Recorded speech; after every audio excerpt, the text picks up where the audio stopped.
สบายดีพอเป็นเอฟซีเนาะสุขที่มีตอนทางต่อสู้ของผู้ร่างผู้ใจวันนี้ผู้ร่างผู้ใจกะสีเดินทางไปจำปาสักแก่ทุกคนก็เลยมาแวะกินเฟอแสบจ้าสิพยายามไปเดินน้ำมันเทียนตุ่มไก่สู่กินสแคมโบแลนโอเคเดี๋ยวไปเจอกันจำปาสักเนาะผู้ร่างก็จะขอกินข้าวกินหรือว่ากินเฟอแสบคุณนนท์เนี่ยเลยอยู่สี่เฮ้ยซ้ำเนี่ยถ้าเขาบันกล้วยกายสี่เขามาทางจะไปจำปาสักเลยจ้ามาเสียบๆน้ำกันเด้อผู้ร่างผู้ใจกับมาหัวจำปาสักเลยเนาะแต่ว่าผู้ร่างผู้ใจจะเดินทางเขามาทางเสียนในเนาะดูข้างในเป็นสีเป็นงานเก่าปูห้าเนาะเปิดจะเก็บหักษาไว้บ่ได้มากนะทุกคนพอดีน่าจะไปทางเสียนโลกก็เลยเข้ามาทางในมาถ่ายพอเป็นพี่น้องเดินทางไปบ้านรุ่นเก่าไปยามมูก็เลยขี่เข้ามาทางเสียนใน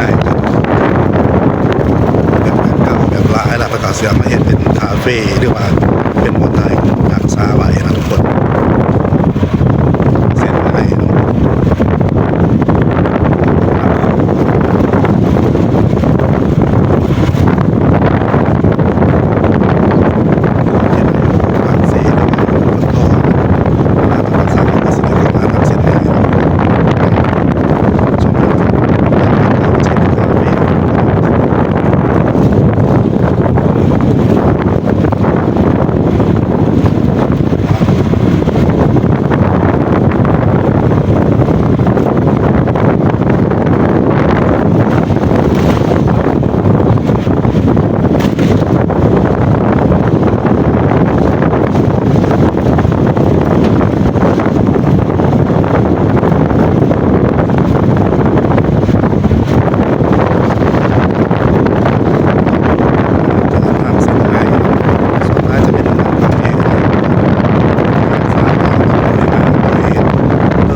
ตอนนี้ผู้นำผู้ใจกับมาหอดนะเนาะยังเกาะบ้านบัดหลวงเก่าแต่กำลังถางหมอสิต้มไก่สู่ผู้นำผู้ใจกินเนาะสบายดีสาวตายแล้วมาแล้วหอดซักผ้าซักเพะเลยเนาะก้อยมาตายเอาตายบักคืออลังบะเนาะทุกคนจะแซ่บจะเสียเนาะ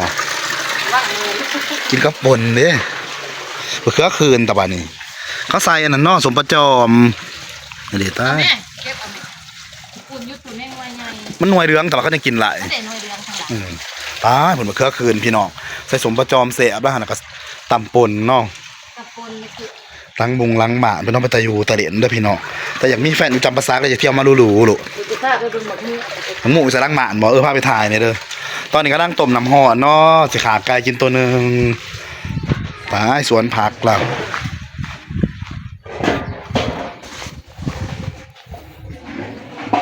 เจ้าหน้าที่ไปถ่ายอยู่หลังหมานะเบิ่งน้ำสวนหมกหมูเราซีมโฮมจะไปถ่ายพี่น้องตอนนี้ท่านกำลังมาหอดกับสนังพักผ่อนพักยังก่อนต้มไก่ใส่ไข่มดแดงกับมิตรเบาๆเท่านั้นหมดแล้วเด้ลูกสาวกับลูกสาวไอ้คนนี้จะเข้าไปเบิ่งจากใน YouTube นี่สบายดีในที่หามนี่เด้ทักนี่สบายดีนะจะเบิ่งไผหาจะเบิ่งผู้หน้าผู้ใจบ่โอ้ยเบาๆน้ำเมย์อยู่อดสักมาพี่มาข่าวกล้องพี่ตาพี่เบิ้งใจเองเรื่องมาแรกก็จะเอาจะลุกเนี่ยนี่บ่สบายดีนิตี้โฮงเนาะไม่เท่าไม่ทำมาแล้วอะไรอย่างมาฝากจะว่าเบานิตี้ละนี่สบายดีกล่องไปแน่ป้าถ้าเบิ้ง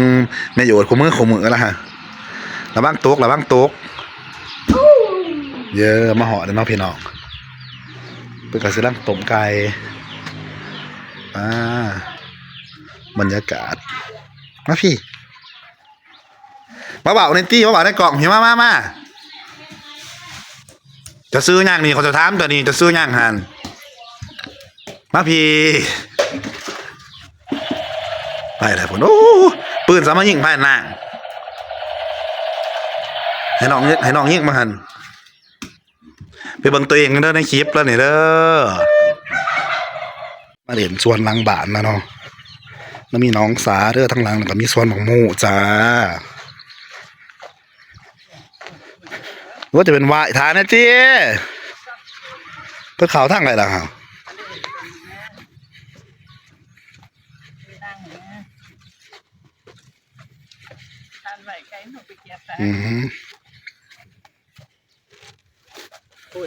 ปวดเล่นไม้อาจจะแทน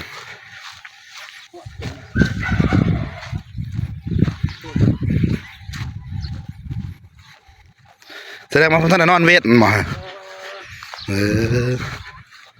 หัวนี่แม่กับกวางเติบตัวนี่แม่เบิร์ดบอลแม่เพื่อนแม่นบอกน้องสาวน้องเซิร์ฟกับแม่น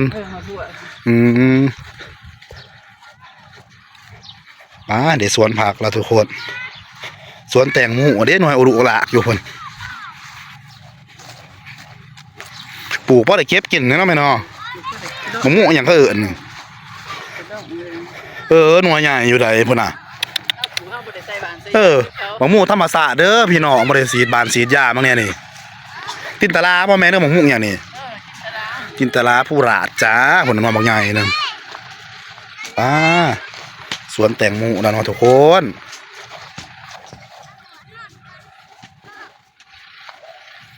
หน่อยบางไง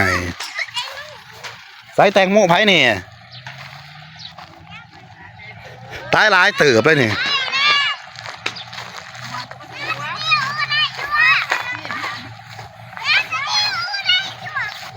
หน่อยบางไงผักแล้วก็มีเหลือทุกคนถ้าไม่เห็นอย่างจอกอกบ่นี่นี่ผักกาดผักซี่ผักโบก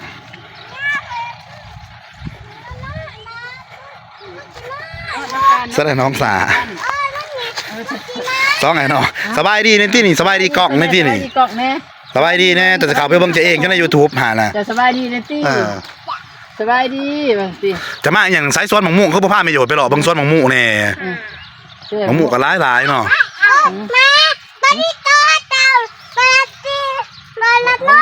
โอ้ย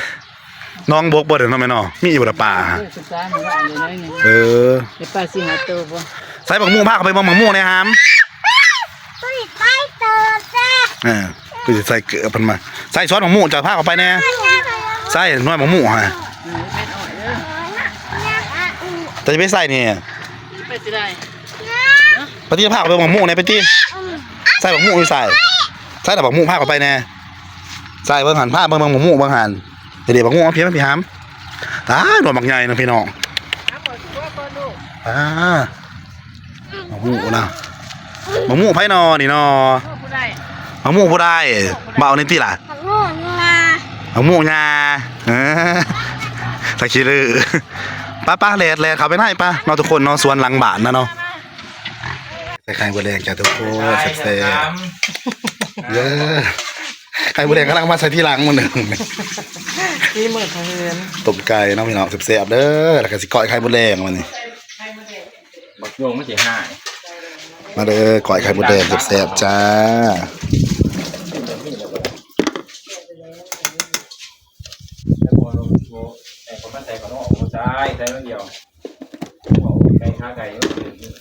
แบ่งนัว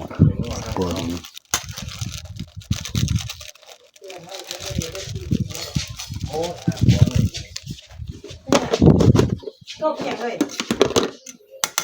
ข้าวขัวจ้าก้อยไข่มดแดงแซ่บๆทุกคน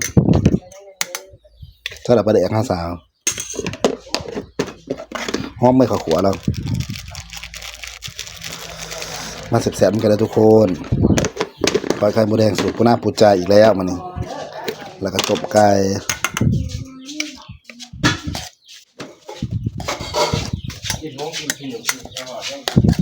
ใส่ปลาแดกใช่ป่ะใส่นิดหนึ่งก็พอน้ำยามันเค็มเข้ามานะแม่มันอยากนวดเพราะว่าเดือดมือเห็ดตอนน่ะตามด้วยปลานะคะนิดหนึ่งค่ะ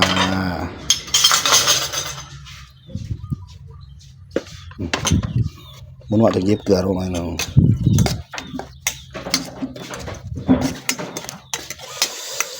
ตามด้วยหอมสดจ้ะทุกคนว้าว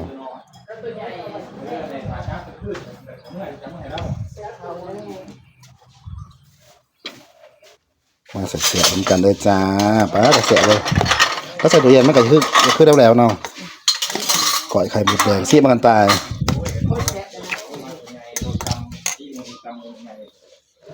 มากินได้โคตรเนาะ อืม โอ้ยเล่มือไม่จับไปเล่เนี่ยกามมันนอนก็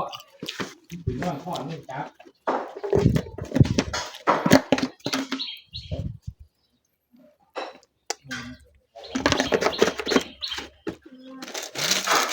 ใส่เกลือนิดหนึ่งทุกคน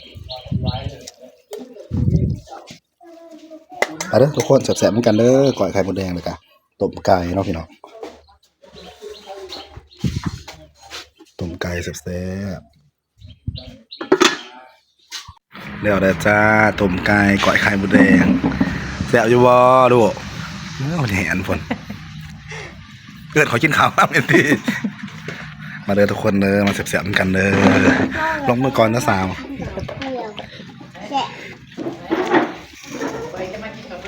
เกิดน้ำมาผีนั่นจีน่ะเดินงานมากินอยู่ผี ก็จะยุ่งเหรอกุ้งใหญ่เลย เสียอยู่บ่ ไม่กินอยู่หนึ่งกินมันทอนเหาะอยู่ถ้าจำไม่ได้ตั้งแต่วันที่เดียว จะกินกับอย่างนี้จะกินต้มไก่บ่ไผ่ต้มมันกินตาแต่เสียน้องนางน้องพุ่นน่ะตอนมันได้ลายหนึ่งเยอะสไตล์เรากำลังกินข้าวเนาะตอนนี้เนาะ ข่าวได้เลย มากินก่อนมันหอนอยู่บ่หอนอยู่ที่เบิ่งซีคือบ่หอนเนาะนางหงเป็นมันกินกระดูกเลยอยู่เป็นแหมตอน พวกอะไรอ่ะ แซ่บบ่ แซ่บ น้องเนาะน่ะน้องมาแล้วทุกคนกินข้าวนำกันเด้อคนหลังจากปูนาปูใจกินข้าวแล้วเนาะก็เลยบ่ได้ทายเบิ่งต้มไก่ก้อยไข่มดแดงแซ่บตอนนี้ก็อยู่จำปาสักคือเก่าซ้ำหาโมงแรงปูนาก็สิได้เข้าเมื่อขี่รถจักรมาเล่นมายามหมู่เนาะเอาเครื่องมาฝากเพิ่นน้ำเพิ่นแม่เพิ่นฝากมาคลิปนี้ปูนาก็บ่มีหยังหลายฝากพ่อแม่พี่น้องเป็นกำลังใจให้ปูนาในเด้อกดติดตามปูนาหลายๆเด้อจ้าส่องปูนาปูใจปูนาก็สิเฮ็ดคลิปไปเรื่อยๆมาสิกลับอุบลตะวางานบ่ทันได้ออกมาซ้ำเดี๋ยวก็สิขึ้นไปอยู่แล้วก็สิหางานเฮ็ดคลิปไปนำเนาะทุกคนแล้วพอกันใหม่คลิปหน้าสบายดีบ๊ายบาย